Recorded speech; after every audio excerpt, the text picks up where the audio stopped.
can make that claim. We're talking about it. None of them can make. They all have founders. They've all had office buildings. They've all had. We know through our homework that there's force of motion.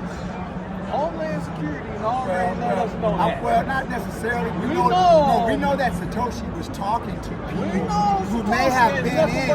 We know Satoshi was talking to people who may have been in many of those realms, because we know that he picked the one SHA-256, which is one of the few rhythms that they had. Homeland Security.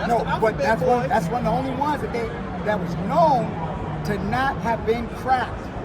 But there was a whole group of them that people didn't know, but assumed that they were all secure, and we found out that they weren't. And so people say, well, how did he know? Because once again, he was talking amongst those circles. In order for you to find out that information, you would have had to have been talking to people who were in that realm. And the people who were in that realm would have had to have been walking back and forth some of those lines. True. You know what I'm saying?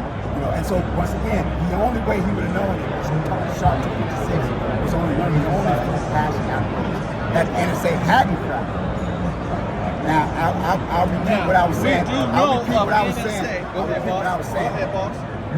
The story of Bitcoin. We know about the founders, Satoshi Nakamoto. We know about him. We know about some of his communications with many of the people, many of the cypherpunks. That's right. But we don't know specifically who he is.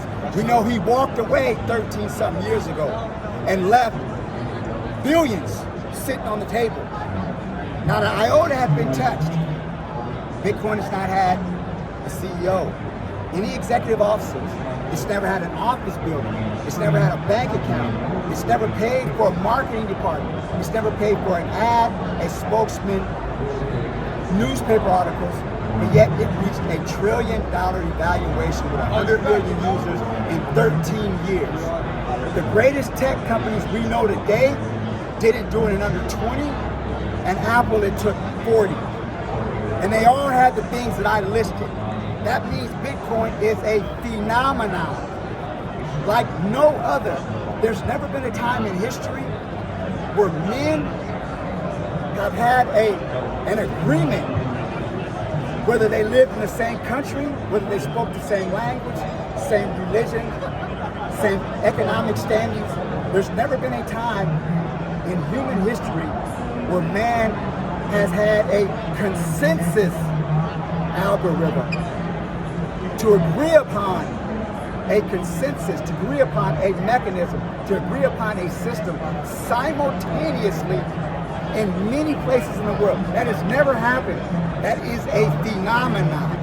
We got a whole lot of people standing next to the phenom, waiting for the next phenom to arise. It's not going to happen. It's not going to happen. Man.